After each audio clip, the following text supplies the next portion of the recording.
താരസംഘടനയിൽ തെരഞ്ഞെടുപ്പ് അടുത്തിരിക്കെ ശ്വേതാ മേനോനെതിരെ ഉയർന്ന പരാതിയിലും കേസിലും ദുരൂഹതയുണ്ടെന്ന ആരോപണം. കേസിനു പിന്നിൽ നടൻ ബാബുരാജ് എന്ന ആരോപണവും ഉയരുന്നുണ്ട്. കേസിൽ എഫ്ഐആർ റദ്ദാക്കണമെന്നാവശ്യപ്പെട്ട് ശ്വേതാ മേനോൻ ഹൈക്കോടതിയെ സമീപിക്കും. അതേസമയം കേസ് റദ്ദാക്കണം എന്നാവശ്യപ്പെട്ട് ശ്വേതാ മേനോൻ ഹൈക്കോടതിയിൽ ഹർജി നൽകി. അന്വേഷണ നടപടികൾ അടിയന്തരമായി സ്റ്റേ ചെയ്യണമെന്നും ആവശ്യം. രേഷ്മ ബാബു ചേരുന്നു കൊച്ചിയിൽ നിന്നും കൂടുതൽ വിവരങ്ങളുമായി. രേഷ്മ, നിലവിൽ ഇപ്പോൾ ഈ കേസ് റദ്ദാക്കണം എന്നാവശ്യപ്പെട്ട് ശ്വേതാ മേനോൻ ഹൈക്കോടതിയിൽ ഹർജി നൽകി എന്നാണ് മനസ്സിലാക്കാൻ കഴിയുന്നത്. ഹർജിയിലെ ആവശ്യങ്ങൾ എങ്ങനെയാണ്? കഴിഞ്ഞ ദിവസമാണ് CJM കോടതിയുടെ നിർദ്ദേശാനുസരണം എറണാകുളം സെൻട്രൽ പോലീസ് നടി ശ്വേതാ മേനോനെതിരെ കേസെടുത്തത്. അശ്ലീല സിനിമകളിൽ അഭിനയിച്ച് ധനം സമ്പാദിച്ചു എന്നുള്ള അതിന്റെ പേരിലായിരുന്നു കേസെടുത്തത്. ഇമോണൽ ട്രാഫിക് പ്രിവെൻഷൻ ആക്ടിന്റെ 5-6 വകുപ്പുകൾ പ്രകാരവും IT ആക്ട് പ്രകാരവുമായിരുന്നു കേസെടുത്തുകൊണ്ടുള്ള പോലീസിന്റെ നടപടി. ഇതിന്റെ റിപ്പോർട്ട് അടക്കം പോലീസ് കോടതിയിൽ CJM കോടതിയിൽ സമർപ്പിക്കുകയും വേണം. മാധ്യമപ്രവർത്തകനായിട്ടുള്ള ഒരു വ്യക്തി സ്വകാര്യ അന്യായം ഫയൽ ചെയ്തുകൊണ്ടാണ് ഇത്തരത്തിലേക്കുള്ള ഒരു നടപടിയിലേക്ക് കോടതിയെ കടക്കാനായിട്ട് ഒരു സാഹചര്യം ഉണ്ടാക്കിയെടുത്തത്. എന്തായാലും ഇക്കാര്യത്തിൽ ഹർജിയുമായിട്ട് ഹൈക്കോടതിയിൽ നടി ശ്വേതാ മേനോൻ സമീപിച്ചിരിക്കുകയാണ്. ഈ എഫ്ഐആർ അപ്പാടെ റദ്ദാക്കണമെന്ന് ആവശ്യപ്പെട്ടുകൊണ്ടാണ് ശ്വേതാ മേനോൻ ഹൈക്കോടതിയിൽ ഹർജി സമർപ്പിച്ചിട്ടുള്ളത്. അന്വേഷണ നടപടികൾ അടിയന്തരമായിട്ട് തന്നെ സ്റ്റേ ചെയ്യണമെന്നുള്ള ഒരു ആവശ്യവും ഹർജിയിൽ ഉന്നയിച്ചിട്ടുണ്ട്. ഇന്ന് തന്നെ ഈ ഹർജി പരിഗണിക്കാനായിട്ടുള്ള ശ്രമം ശ്വേതാ മേനോന്റെ അഭിഭാഷകൻ നടത്തുകയും ചെയ്യുന്നുണ്ട്.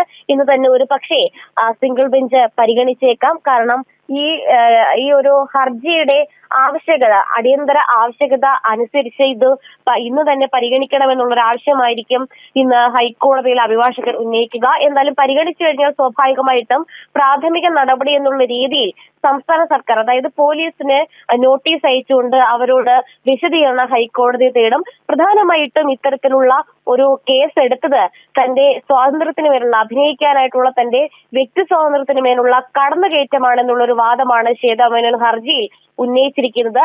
ഈ ഒരു സ്വകാര്യ അന്യായത്തിന് പിന്നിൽ ചില വ്യക്തികളുണ്ട്, ഗൂഢമായിട്ടുള്ള ചില ശ്രമങ്ങളുണ്ട് തുടങ്ങിയ ആക്ഷേപങ്ങളും ആരോപണങ്ങളും അവർ ഉന്നയിക്കുകയും ചെയ്തിട്ടുണ്ട്. എന്തായാലും ഈ എഫ്ഐആർ റദ്ദാക്കണം എന്നുള്ളതാണ് പ്രധാനമായിട്ടുമുള്ള ആവശ്യം. പക്ഷേ ഒരു ഇടക്കാല ആവശ്യം എന്നുള്ള രീതിയിലാണ് ഈ അടിയന്തരമായിട്ട് കേസ് നടപടികൾക്ക്, അതായത് തുടർ കേസ് നടപടികൾക്ക് ഹൈക്കോടതി സ്റ്റേ ഏർപ്പെടുത്തണമെന്നുള്ള ആവശ്യം ഉന്നയിച്ചിട്ടുള്ളത്. പോലീസിന്റെ റിപ്പോർട്ട് നൽകുന്ന മുറയ്ക്ക് CJM കോടതിക്ക് തുടർ നടപടികൾ സ്വീകരിക്കാനാകും. അതുകൊണ്ടാണ് അടിയന്തരമായിട്ട് ഹൈക്കോടതിയെ സമീപിച്ചുകൊണ്ട് ശ്വേതാ മേനോൻ സ്റ്റേ ആവശ്യപ്പെട്ടിരിക്കുന്നത്. രോഹിണി.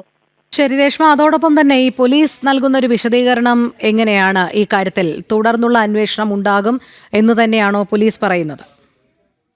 രോഹിണി, പോലീസ് നിലവിൽ ഒരു പ്രാഥമികമായിട്ടുള്ള അന്വേഷണം നടത്തിയതിനു ശേഷം ഇതിന്റെ ഒരു റിപ്പോർട്ട് നിലവിൽ കേസെടുത്തു. അതിന്റെ തുടർ നടപടികൾ മുന്നോട്ട് പോയിക്കൊണ്ടിരിക്കുകയാണ്. തുടങ്ങിയ കാര്യങ്ങൾ, വിശദാംശങ്ങൾ ഒരു റിപ്പോർട്ട് എന്നുള്ള രീതിയിൽ CJM കോടതിയിൽ സമർപ്പിക്കണം. അത് തന്നെയാണ് പോലീസ് ഒഫീഷ്യൽസിൽ നിന്ന്, പോലീസ് ഉദ്യോഗസ്ഥരിൽ നിന്ന് നമുക്ക് മനസ്സിലാക്കാൻ സാധിക്കുന്നത്. വിശദമായിട്ടുള്ള ഒരു അന്വേഷണത്തിലേക്ക് പോലീസ് കടക്കുക തന്നെ ചെയ്യും. അതുകൊണ്ട് പോലീസ് ഇതിനകത്ത് കോടതിയുടെ നിർദ്ദേശാനുസരണമാണ് ഈ ഒരു എഫ്ഐആർ ഇട്ടിരിക്കുന്നത്. അതായത് CJM കോടതിയിൽ സ്വകാര്യ അന്യായം ഫയൽ ചെയ്യപ്പെടുന്നു. തുടർന്ന് കോടതി ഇക്കാര്യത്തിൽ പോലീസിന് ആ സ്വകാര്യ അന്യായ ഫയൽ സ്വീകരിച്ചതിന്റെ നടപടിക്രമങ്ങൾ ചൂണ്ടിക്കാട്ടിക്കൊണ്ട് എഫ്ഐആർ ഇടണമെന്നുള്ള ഉത്തരവടക്കം നൽകുന്നു. അതിന്റെ അടിസ്ഥാനത്തിൽ പോലീസ് എഫ്ഐആർ ഇട്ടു.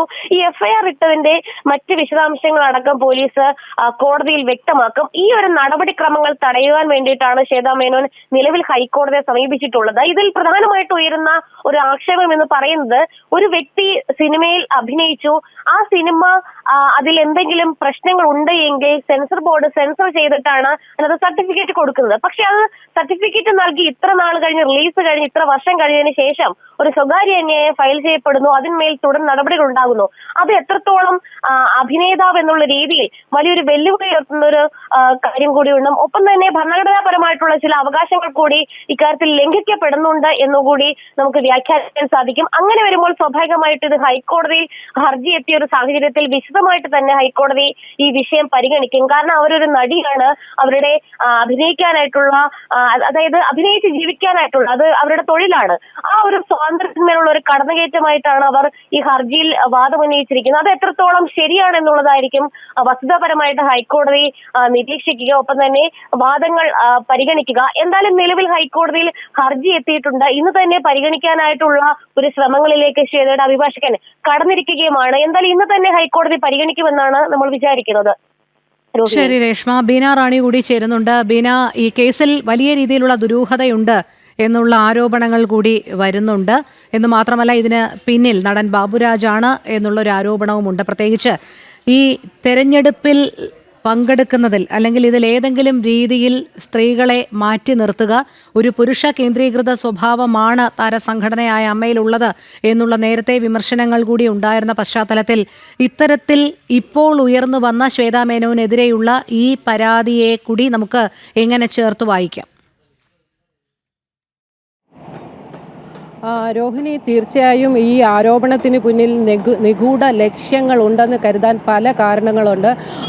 പ്രധാനമായും പാലേരി മാണിക്യം, രതി നിർവേദം, സേതോ മേനോൻ്റെ പ്രസവം ചിത്രീകരിച്ച ബ്ലസ്സി ചിത്രം, കളിമണ്ണ്, ഒപ്പം ഒരു ഗർഭനിരോധന ഉറയുടെ പരസ്യം എന്നിവയിലാണ് ശ്വേതാ മേനോൻ അശ്ലീലമായ രീതിയിൽ അഭിനയിച്ചുവെന്ന് ഈ പരാതിക്കാരൻ ചൂണ്ടിക്കാട്ടുന്നത്. ഇതിൽ വിചിത്രമായ സംഗതി, ഇത് സെൻസർ ബോർഡ് സർട്ടിഫിക്കറ്റ് നൽകിയതും ധാരാളം പ്രേക്ഷകർ കണ്ടതും ഇപ്പോഴും പൊതുമധ്യത്തിൽ അവൈലബിൾ ആയിട്ടുള്ള ചിത്രങ്ങളുമാണ്. ഈ ഒരു സാഹചര്യത്തിൽ ഇത്ര വർഷങ്ങൾ കഴിഞ്ഞിട്ട് ഇങ്ങനെ ഒരു പരാതി പോയതിന് പിന്നിൽ താരസംഘടനയുടെ തെരഞ്ഞെടുപ്പല്ലേ എന്ന് സ്വാഭാവികമായും സംശയിക്കും.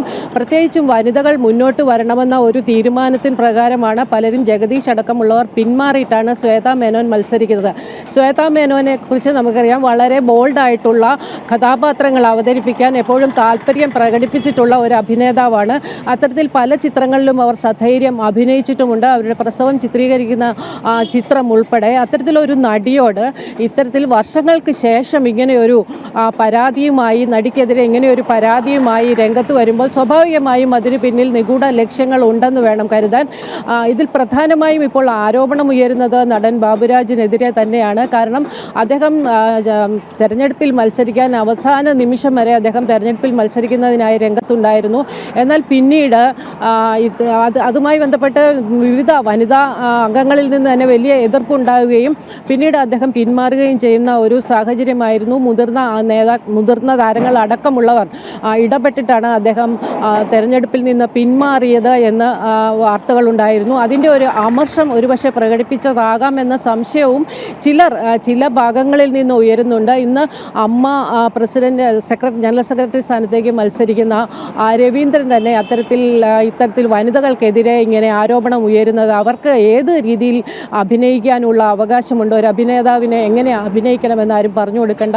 തീർച്ചയായും ഒരു സിനിമ നിർമ്മിക്കുമ്പോൾ അതിൽ പല ഘടകങ്ങളുണ്ട്, അതുമായി ബന്ധപ്പെട്ടായിരിക്കും അത്തരത്തിലൊക്കെ അഭിനേതാവ് അഭിനയത്തിലേക്ക് കടക്കുന്നതും മറ്റും. അതുകൊണ്ട് ഇങ്ങനെ ഒരു വിചിത്രമായ ഒരു കേസ്, അതും വർഷങ്ങൾക്ക് ശേഷം ഇങ്ങനെ വരുന്നത്, എന്തായാലും ഇതിന് പിന്നിൽ നിഗൂഢ ലക്ഷ്യമുണ്ട്. വനിതകൾ മുന്നോട്ട് വരുന്നതിനെ എതിർക്കുന്ന ഒരു വിഭാഗം അംഗങ്ങൾ ഇപ്പോഴും അമ്മയിൽ ഉണ്ടെന്ന് വേണം കരുതാനൊപ്പം. ഇതൊരു നല്ല പ്രവണതയല്ല. ഇത്തരത്തിൽ ഒരു അഭിനേതാവിനെതിരെ, അതും വളരെ പ്രശസ്തയായ സിനിമയിൽ സജീവമായി നിൽക്കുന്ന ഒരു നടിക്കെതിരെ ഇങ്ങനെ ഒരു ആരോപണം ഉയരുന്നത്, അതിനെതിരെ വനിതാ അംഗങ്ങൾ തന്നെ ഇപ്പോഴും രംഗത്തെത്തിയിട്ടുണ്ട്. എന്തായാലും ശ്വേത ഇതുമായി മുമ്പോട്ട് പോകാൻ തന്നെയാണ് തീരുമാനം. കാരണം പോലീസ് ആദ്യം അവഗണിച്ച ഒരു കേസായിരുന്നു ഇത്. പിന്നീട് ഈ പരാതിക്കാരൻ Martin Menachery chief judicial magistrate കോടതിയിൽ നിന്ന് ഉത്തരവ് സമ്പാദിക്കുകയും പിന്നീട് കേസെടുക്കുകയുമായിരുന്നു. ഇപ്പോൾ ഈ FIR റദ്ദാക്കണമെന്നാവശ്യപ്പെട്ടാണ് ശ്വേത ഹൈക്കോടതിയെ സമീപിക്കുന്നത്.